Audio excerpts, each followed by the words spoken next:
थोडं तुझं आणि थोडं माझं या मालिकेच्या येणाऱ्या भागामध्ये नालायक अण्णासाहेबाचा आता वीटभट्टी हडपण्याचा डाव आणि त्याचबरोबर बप्पा शेठचा आता घर हडपण्याचा डाव, या दोघांचे डाव तेजस हाणून पाडत आता मानसीची ढाल बनून उभा राहणार असतो. संपतरावांना दिलेल्या वचनाला तेजस जाग मानसीची साथ निभावणार असतो.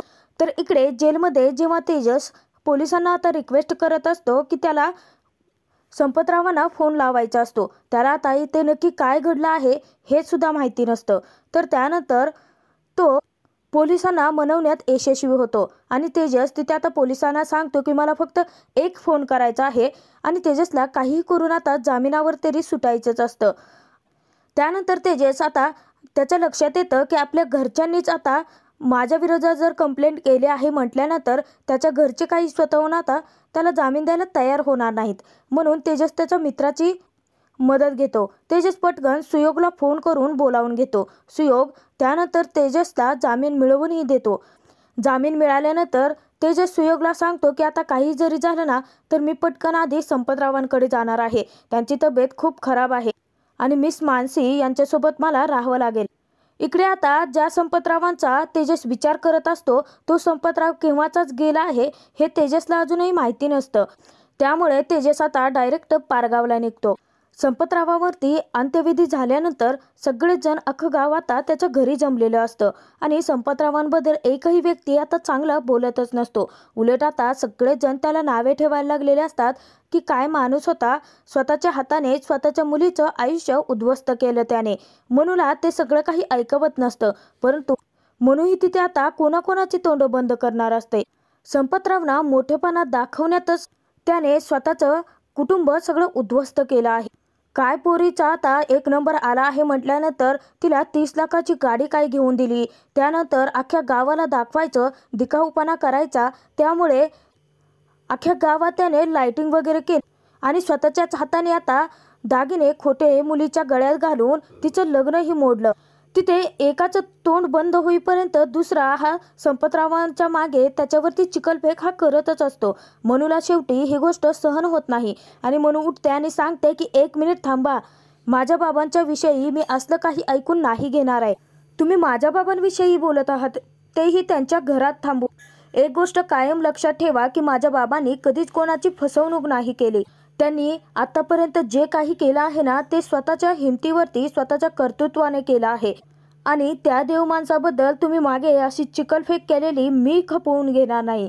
इतक्यात आता अण्णासाहेब उठतात आणि अण्णासाहेब मनूची बाजू ते घेत आहेत असं दाखवून सगळ्या गावांना सांगतात की मनू बरोबर बोलतेस बाळा, तू संपतराव खरंच देव माणूस होता. एवढं मी त्याला आता मनूच्या लग्नासाठी पैसे घ्यायला सांगितले तरी सुद्धा त्याने स्वतःहून असे पैसे मागून नाही घेतले. त्याच्या बदल्यात त्याने माझ्याकडे वीटभट्टी गहाण ठेवली. इतका भारी माणूस होता तो. आता वीटभट्टी गहाण ठेवली आहे हे शब्द ऐकताच इथे मनू संपदा निधीला मात्र मोठा झटका बसलेला असतो. संपतराव गेला आहे आणि त्याचा जाण्याचा इकडे अण्णासाहेब फायदा उचलतात. खरं तर अण्णासाहेबांनी संपतरावांना हा व्यवहार फसवून केलेला असतो, कारण तिथे आता वीटभट्टीमध्ये 40 लाखांचा माल हा तयार असतो आणि त्यातून वीटभट्टी ही करोडोंची असते. परंतु 30 लाखासाठी संपतरावांनी ती अण्णासाहेबांकडे गहाण ठेवलेली असते, कारण त्यांच्याकडे मनूच्या लग्नासाठी पैसे नसतात. परंतु हा व्यवहार आता त्यांच्या नकळत झालेला असतो, कारण संपतरावाच्या सह्या घेऊन अण्णासाहेबांनी ती वीटभट्टी स्वतःच्या नावावर करून घेतलेली असते. ती गहाण नसते ठेवलेली, त्याचे कागदपत्र त्याने बनवलेलेच नसतात. खूप मोठा विश्वासघात अण्णासाहेबांनी संपतरावांचा केलेला असतो आणि त्याच्या जाण्याचाही त्यांना चांगलाच फायदा झालेला असतो. आणि ती वीटभट्टी आता त्याला भेटणार असते. परंतु हा सगळा व्यवहार तेजसला मात्र माहिती असतो. दारूच्या नशेमध्ये संपतरावांनी सांगितलेलं असतं की ती वीटभट्टी त्याने गहाण ठेवली आहे आणि संपतरावांनी तर ती विकत घेतली, अण्णासाहेबांनी तर ती विकत घेतली आहे. आता अण्णासाहेबाचा सगळा काळा बाजार तेजसच मानसीच्या समोर घेऊन येणार असतो. तर धक्क्यानेच म्हणून आता तिथे अण्णासाहेबांना विचारते की काय बाबांनी वीटभट्टी तुम्हाला विकली? हे शक्यच नाहीये, माझा या गोष्टीवरती विश्वासच बसत नाहीये. त्यावरती तिथे आता अण्णासाहेब सांगतात की हाय का आता मी सगळ्या गावासमोर खोटं का बोलेल? आणि आता संपतरावाने जे काही कुटाणे करून ठेवले आहेत हे काय आपल्या सगळ्या गावाला माहिती नाही आहेत का? स्वतःहून त्याने पैशांसाठी वीटभट्टी मला विकली आहे. आता तुला त्याने खोटे दागिने घातले होते, कर्जबाजारी होऊन फक्त दिखाऊपणाचं नाटक केलं होतं. एवढ्या मोठ्या खानदानी घराशी त्याने लायकी नसतानाही सोयरीक जुळवली होती. या सगळ्या गोष्टी मलाच नाही तर अख्ख्या गावालाही माहिती आहेत म्हणून. तिथे आता अण्णासाहेब म्हणतात की बरं ते जाऊ दे, आता तुझा माझ्यावरती विश्वास बसत नसले तर अजून एक गोष्ट सांगतो. संपतरावांनी तुमच्या नकळतपणे एक खूप मोठा व्यवहार केला आहे. म्हणजे बाप्पा शेठ आहेत ना, त्यांच्याकडून पैसे घेऊन संपतरावांनी स्वतःचं घरसुद्धा तिथे गहाण ठेवलं आहे. म्हणजे अख्खा संपतराव आता तिथे कर्जबाजारी तर झालेलाच असतो, परंतु सगळं काही त्याने उद्ध्वस्त केलेलं आहे हे फक्त आणि फक्त अण्णासाहेब अख्ख्या गावाला दाखवून देत असतो. हा मनूसाठी आता दुसरा जबरदस्त धक्का असतो. मुलूला मात्र आता या सगळ्या गोष्टीवरती विश्वासच बसत नसतो. कारण वीटभट्टी तर संपतरावांचा जीव की प्राण होती आणि त्यातून घर. आता मुलीच्या वरती इतकं प्रेम करणारा व्यक्ती असं घर गहाण ठेवणं शक्यच नाहीये असंच मनूला वाटत होतं. संपतरावांच्या या हातून झालेल्या 2 मोठ्या चुका असतात ज्या की आता मनूच्या अंगाशी आलेल्या असतात. तेव्हा सगळ्यात जास्त मनूला आता तेजसची आठवण येत असते. आणि आता मनू विचार करते की मिस्टर राष्ट्रहित कुठे आहेत. ते सतत बाबासोबत असायचे. बाबांनी मला सांगितलं होतं की त्यांनी सगळ्या गोष्टींमध्ये त्यांना मदत केली आहे. जर मग तेजस यांनी जर सगळे ह्याच्यात मदत केली असेल तर मग बाबांनी घर गहाण ठेवून आणि वीटभट्टी विकण्याचं कारणच काय असेल असा मनू विचार करते. मनू हादरून गेलेली असते. संपदा निधी यांना काय करावं सुचत नसतं. इतक्यात आता कमलाकर आणि विनीत दोघेजण आता त्यांच्या अख्ख्या कुटुंबाला आधार देतात. कमलाकर म्हणजेच आता मनूचा मामा तिला साथ देतो. तो सांगतो की तू अजिबात काळजी करू नकोस मनू, आपण सगळं काही ठीक करूया. आपण पाहूयात की कर्ज नक्की किती आहे आणि फेडूनही टाकूयात. तिथे आता अण्णासाहेब म्हणतात की नाही नाही नाही नाही, आपलं तर कर्ज तुमच्यावरती नाहीच आहे. सरळ साधा व्यवहार झालेला आहे. ते म्हणजे आता स्वतःहून संपतरावांनी सहाय्य करून ती वीटभट्टी मला विकलेली आहे. त्यामुळे आता तुमच्या वीटभट्टीचं नाव आता बदलून मी माझ्या वीटभट्टीचं नाव लावणार आहे. आणि जर आता तुझा मनूबाळा जर या गोष्टीवर विश्वास बसत नसेल तर मी तुला त्याची कागदपत्रही आणून दाखवतो. संपतरावांनी स्वतः माझ्या समोर त्या कागदावरती सह्या केल्या त्या. आता सगळेजण गावातले निघून गेल्यानंतर मानसी अख्खं कुटुंब हादरून गेलेलं असतं.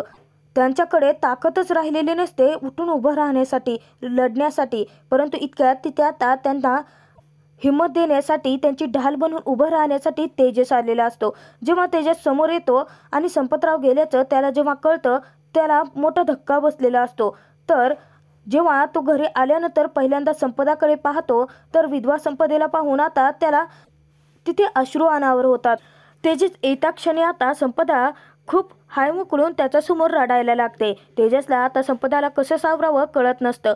तेजसने एकतर संपदाला स्वतःची आई मानलेलं असतं आणि प्रत्येक वेळेस तो संपदाला आई अशीच हाक मारत असतो. आणि आता समोर संपदाला विधवेच्या रूपात पाहून तेजस पुरता हादरून गेलेला असतो.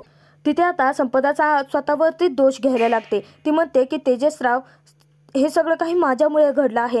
ते दागिने जर मी गहाणच टाकले नसते तर यांच्यावरती अशी वेळ आलीच नसती. हे सगळं काही त्या दागिने गहाण ठेवण्यामुळे झालं आहे. आता दागिने गहाण ठेवले आहेत म्हटल्यानंतर मनूसाठी हा तिसरा जबरदस्त धक्का असतो. मनू आता तिथे म्हणायला लागते की आई बाबा, तुम्ही माझ्या आनंदासाठी इतके सगळे गोष्टी लपवून ठेवलं, त्याचा काय उपयोग झाला? मला एकदा सांगितलं असतं, मला नको होता हा मोठेपणा. एखाद्या छोट्याशा घरात सुद्धा मी माझ्या कुटुंबासोबत किती सुखी राहू शकते हे तुम्हाला माहिती होतं ना, मग का केलं हे सगळं? तेव्हा आता संपदा म्हणते की तुझ्या बापाला अख्ख्या गावासमोर त्याने वचन घेतलं होतं की तो एका खानदानीच घरात तुझं लग्न लावेल म्हणून, आणि तुझा बाप किती हट्टी होता माहिती आहे ना मग मनू. तेव्हा आता मनू सुद्धा खूप रडत असते. तेजस आता तिला समजावण्याचा प्रयत्न करतो, परंतु अचानकपणे मनूला तिथे आता संपतरावांचं वचन आठवायला लागतं की संपतरावांनी तेजस आणि मनू या दोघांचे हात एकमेकांच्या हातात देत आता तिथे मंगळसूत्र ठेवून तेजससोबत लग्नाचं मनूकडून वचन घेतलेलं असतं. परंतु तेजसच्या डोक्यात एकच विचार असतो की मानसीला फक्त आपल्याला मदत करायची आहे. परंतु संपतरावांनी लग्नाचं वचन घेतलं आहे हे तेजसला माहिती नसतं. तर तेजसला पाहता क्षणी आता मनूची नजरच बदलते. तिच्या डोक्यात सतत संपतरावांनी सुखाने संसार करा हे जे वाक्य बोललेलं असतं तेच तिच्या डोक्यात सतत यायला लागतं.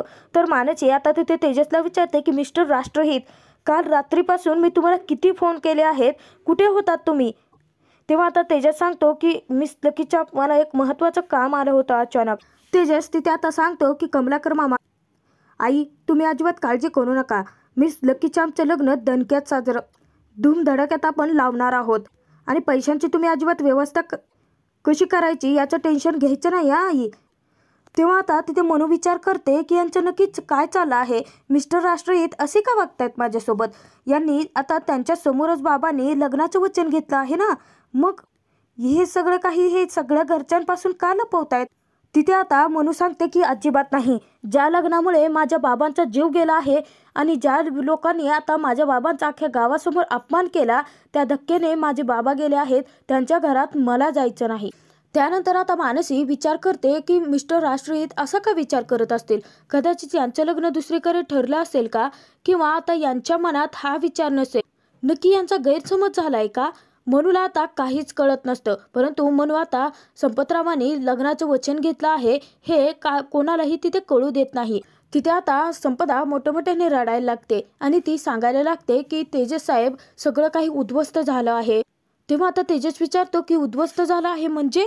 तिथे आता संपदा सांगते की अहो यांनी ना घर ठेवलं ना वीटभट्टी. तेजसला आता काहीच कळत नसतं. तेव्हा आता तेजस म्हणतो की मला खरंच काही कळत नाही आणि तुम्ही स्पष्टपणे बोला.